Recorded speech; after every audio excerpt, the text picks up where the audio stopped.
Welcome back. وقت سے قبل ہم نے آج انتہائی غیر معمولی press conference D I S I اور D A G I S P R کی موجودہ سیاسی صورتحال کے حوالے سے اس کی چیدہ نکات ہم نے آپ کے سامنے رکھے۔ ہم آگے چل کے مزید ان کا ذکر کریں گے، مزید امپورٹنٹ چیزوں پر ڈسکشن کریں گے۔ ابھی فی الحال اب تک کی جو صورتحال ہم نے آپ کے سامنے رکھی ہے اس پر ایک آزاد تجزیہ حاصل کرتے ہیں، ایک پروفیشنل اس کا اپڈیٹ لیتے ہیں اور اس پر تبصرہ حاصل کرتے ہیں، اور اس کے لیے ہم نے دعوت دی ہے پاکستان کے دفاعی امور، سیکیورٹی امور، اسٹریٹجک امور کے بہت عمدہ ماہر ہیں، بہت ہی تجربہ کار شخصیت ہیں، کالمنسٹ بھی ہیں۔ ہمارے ساتھ موجود ہیں محترم air vice marshal retired Shahzad Chaudhry. بہت بہت شکریہ۔ ماشاء صاحب فرمائیے گا کہ آج کی جو سچویشن ہے، پچھلے کئی دنوں سے جاری سچویشن ہے، ایک بہت ہی ماشاءاللہ بہت ہی زبردست کیریئر آپ کا افواج میں رہا ہے، آپ بہت ہی آپ نے جنگوں میں حصہ لیا ہے، آپ یہ ساری صورتحال دیکھ رہے ہیں، کیا آپ کا تاثر ہے مجموعی اس پوری صورتحال میں؟ جی، میرا پہلا تاثر تو بے انتہا افسوس کا ہے کہ ایسے ماحول میں اور ایک ایسے تناظر میں جس میں کہ پوری پاکستانی قوم اس وقت غمزدہ ہے، غمگین ہے، اس کے اندر ایسے موقع پہ آ کے پاکستانی افواج کو آج اپنی پوزیشن کلیئر کرنا پڑ رہی ہے۔ پاکستانی لیڈرشپ، فوج کی لیڈرشپ کو اور ڈی جی آئی ایس آئی جیسے شخص کو، جو کہ ہمیشہ پیچھے رہ کے کام کرتے ہیں، اپنا کام ان کا بڑا اسپیسیفک نوعیت کا ہوتا ہے، ان کو لوگوں کے سامنے آ کے یہ ایسے موقعوں پہ عام طور پہ ہوتا ہے جب آپ کے قومی سیکیورٹی کو، نیشنل سیکیورٹی کو کوئی ڈائریکٹ خطرہ ہوتا ہے،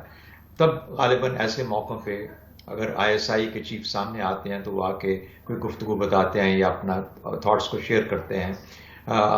تو یہ آج اس قسم کا مجھے محسوس ہوا۔ تو دو چیزیں میں واضح طور پہ کہوں گا کہ وہ تفریق جو کہ آپ کو معاشرے میں نظر آتی ہے، وہ بحث جو غیر ضروری ہے اور جس طریقے سے الجھائی گئی ہے اور جس طریقے سے یہ ایوالو ہوئی ہے، اس بحث کے نتیجے میں جس طرح آپ کے ایک پروفیشنل ادارے کو، ایک ایسے ادارے کو جو کہ آپ کی قوم کا اور آپ کے ملک کا ایک اثاثہ سمجھا جاتا ہے، اس کو کوشچنیبل بنا دیا گیا اس بحث کے اندر۔ آج اس کو اپنی پوزیشن کلیئر کرنا پڑ رہی ہے۔ تو میرے خیال میں ایک تو یہ بہت ہی اس لحاظ سے بہت مشکل وقت ہے۔ دوسرا میرا خیال ہے اس تفریق کے بعد جیسا میں نے کہا کہ وہ تفریق جس کے اندر ہم یہ جس تناظر میں بات کر رہے ہیں، وہ تفریق اس نہج کو پہنچ گئی ہے کہ قومی سلامتی کا خطرہ پیدا ہو چلا ہے۔ میں سمجھتا ہوں کہ ڈی جی آئی ایس آئی اس طور پہ ویسے سامنے کبھی نہیں آتے اگر یہ قومی سلامتی کا مسئلہ اتنی مشکل جگہ پہ نہ پہنچ جاتا جہاں پر کہ آج کھڑا ہے۔ ہم سمجھ نہیں رہے۔ بالکل ماشاء صاحب آپ نے بجا فرمایا، اور بالکل آپ کی ٹیک جو ہے میں اس سے 100% ایگری کرتا ہوں، مگر اس کا کانسیکوینس اگر ہم دیکھیں تو یہ تفریق جو ہے اور یہ جو معاملہ ہے، اور آج کی جس پریس کانفرنس پہ وہ مجبور ہوئے، اور یقیناً اس کی ایک بڑی کمپیلنگ ریزنز تھے، تو انہوں نے جو کچھ فرمایا وہ اپنی جگہ یہ کہ لیکن جو کانسیکوینس ہے وہ جو ہمارا ایک ہے، اس میں تو کوئی شک نہیں ہے کہ اس وقت پی ٹی آئی پاکستان کی مقبول ترین جماعت ہے، عمران خان مقبول ترین جماعت ہے، واٹ ہے وہ اس کا بیک گراؤنڈ ہے، اور یہ بھی پہلی بار نہیں ہے کہ پاکستان میں فوج کے کسی مخصوص سیاسی پارٹی کے ساتھ تعلقات بہت زیادہ خراب ہوں۔ یہ ہم کئی دہائیوں سے دیکھ رہے ہیں، کئی بار پیپلز پارٹی کے فوج کے ساتھ بے پناہ خراب تعلقات ہوئے ہیں، اس کے ادوار ہیں۔ نون لیگ کے فوج کے ساتھ بے پناہ خراب تعلقات ہوئے ہیں، اس کے ادوار ہیں، لیکن پی ٹی آئی کے معاملے میں اور یہ عمران خان کے معاملے میں جو تعلقات خراب ہوئے ہیں، وہ جس نہج کی آپ بات کر رہے ہیں، وہ ایک بہت ہی خطرناک اس وقت ہمیں نہج نظر آ رہی ہے، اور جو یہ تفریق ہے جو کہ کسی صورت میں قومی سلامتی کے لیے بہتر نہیں ہے، ایک مقبول جماعت کی چاہے وہ کسی بھی وجہ سے مقبول ہو، اور پھر پاکستان کی جو سلامتی اور تحفظ کی سب سے ذمہ دار اور سب سے کرٹیکل اور سب سے ضروری ادارہ، بلکہ پاکستان کی سینٹر آف گریوٹی جو ہے، ان کے درمیان یہ جو صورتحال ہے جس میں کہ آج یقیناً اس خلیج میں مزید اضافہ ہوا ہے، کانسیکوینس اس کے مزید خطرناک لگتے ہیں مجھے۔ صرف ایک جملہ پہلے کہوں گا، وہ یہ ہے کہ ہم عرب سپرنگ جو تھی، جو 2011 میں بہت سارے عرب ملکوں میں آئی اور اس کا خمیازہ وہ آج بھی بھگت رہے ہیں، پاکستان نے اپنے پڑوس میں 40 سال ایک ایسی جنگ کا مقابلہ کیا جو کہ پاکستان کے لیے عرب سپرنگ بن سکتا تھا، اس طرح کا ایک ماحول پیدا کر سکتا تھا، لیکن بہت کامیابی کے ساتھ اس کا مقابلہ کیا۔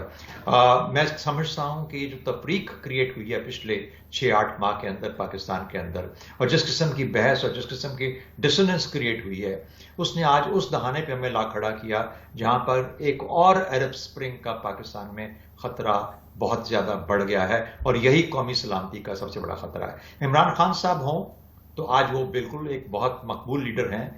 پاکستان کا بہت بڑا طبقہ شہریوں کا اور عوام کا ان کے ساتھ ان کو سپورٹ کرتا ہے، ان کی سوچ سے مطابقت رکھتا ہے۔ 2 طریقے ہیں ان کے لیے، بھلے ان کی شکایات کچھ بھی ہوں، 2 طریقے ہیں ان کے لیے آگے جانے کے لیے۔ ایک تو یہ ہے کہ وہ بولیں کہ میں تہس نہس کر کے ہر چیز کو ختم کر کے اور پھر سے دوبارہ سے ریز کروں گا اس ملک کو، ایک وہ طریقہ ہے، اور غالباً پاکستان کا خطرہ بھی اس وقت سب سے بڑا وہی ہے۔ یعنی لانگ مارچ کے کانٹیکسٹ میں، ارشد شریف کے مرڈر کے کانٹیکسٹ میں، اگر آپ ان دونوں چیزوں کو ملا دیتے ہیں تو وہ جو کسی نے کہا تھا کہ پاکستان بدقسمتی سے ایک ٹینڈر باکس ہے اور اس کو ایک تھوڑا سا ہلکا سا شعلہ دکھانے کی ضرورت ہے، جل کے بھسم ہو جائے گا خدا نخواستہ، تو اس لمحے پہ، اس موقع پہ ہم کھڑے ہیں اس وقت، اور عمران خان صاحب کو اس کا خیال کرنا چاہیے۔ دوسرا طریقہ یہ ہے اس مقبولیت کو، وہ ایک گیون پروسیس جو کہ ایک الیکٹورل پروسیس ہے، جو کہ اب سے ابھی نہیں تو 3 ماہ 4 ماہ 6 ماہ میں ان کے ہاتھ میں ہے،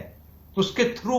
اس ملک کو آگے لے کے چل سکتے ہیں، بجائے اس کے کہ مکمل طور پر تہس نہس کر کے پھر سے اس کو کھڑا کرنے کی کوشش کی جائے۔ گا کوئکلی برائے مہربانی، کہ ظاہر ہے کہ آپ دیکھ رہے ہیں کہ یہ اس وقت ہماری ایگزسٹنس کی لڑائی ہے، ہم اپنی بقا کی جنگ لڑ رہے ہیں۔ 22 کروڑ پاکستانی، ان کا کوئی بھی سوچ کسی بھی جماعت کے ساتھ ہو، کسی لیڈر کے ساتھ ہو، وہ اپنے ملک کے مستقبل کے بارے میں اس وقت شدید تشویش میں مبتلا ہے، ایک رونگٹے کھڑے کر دینے والی کیفیت ہے۔ ابھی بھی ان کی لگن، ان کا لگاؤ، ان کی سپورٹ بھرپور انداز میں مجھے یقین ہے پورے پاکستان کی وہ افواج پاکستان کے ساتھ ہے۔ کیا ملٹری لیڈرشپ کے لیے یہ ممکن نہیں ہے کہ پریس کرے، مجبور کرے اور قومی سلامتی کے پس منظر میں سیاسی قوتوں کو کہے کہ بیٹھ کے مسئلے کا حل کرے اور اس کا کسی بھی صورت سے اس مسئلے کا حل ڈھونڈوائے؟ میں اس کا جواب اس طریقے سے خان صاحب دوں گا کہ کیا ہماری جو سیاسی لیڈرشپ ہے اس کو اس کا ادراک نہیں ہے؟ کیا یہ ضروری ہے کہ فوجی جو ہیں یا فوجی کمان جو ہے یا ان کے جو لیڈرز ہیں انہی کے دماغ میں یہ بات آ سکتی ہے؟ کیا یہ ہماری اپنے لیڈرز، پولیٹیکل لیڈرشپ کے اندر یہ نہیں ہے؟ اور اگر بھارت کا یہ کہا جائے کہ اس قسم کے نظریات ہیں، اس قسم کی پولرائزیشن ہے کہ کوئی کسی سے بات کرنے کے لیے تیار نہیں ہے، اس سے میں ایگری نہیں کرتا، کیونکہ یہ صرف اس وقت ہوتا ہے جب آپ کو اپنا پاؤنڈ آف فلیش جو ہے صرف وہی نظر آ رہا ہو، ورنہ تو بات چیت ملک کے لیے، عوام کے لیے تو سب کو تیار ہونا چاہیے بات کرنے کے لیے، اور پریزیڈنٹ صاحب کا اس میں رول بھی ہے ایک، اس کو ان کو ادا کرنا چاہیے۔ لیکن بہر صورت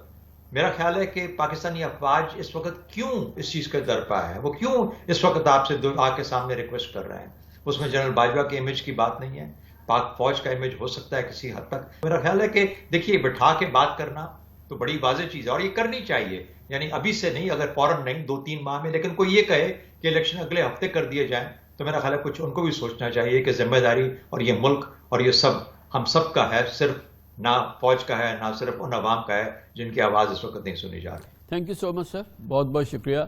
year vice marshal retired Shahzad Chaudhry صاحب ہمارے ساتھ موجود تھے۔ کمرشل بریک، اس کے بعد ہمارا آج پورا پروگرام اسی موضوع پر ہے اور اس کے ساتھ ہم واپس آتے ہیں۔ اس دوران آپ نیوز ہیڈ لائنز دیکھیں۔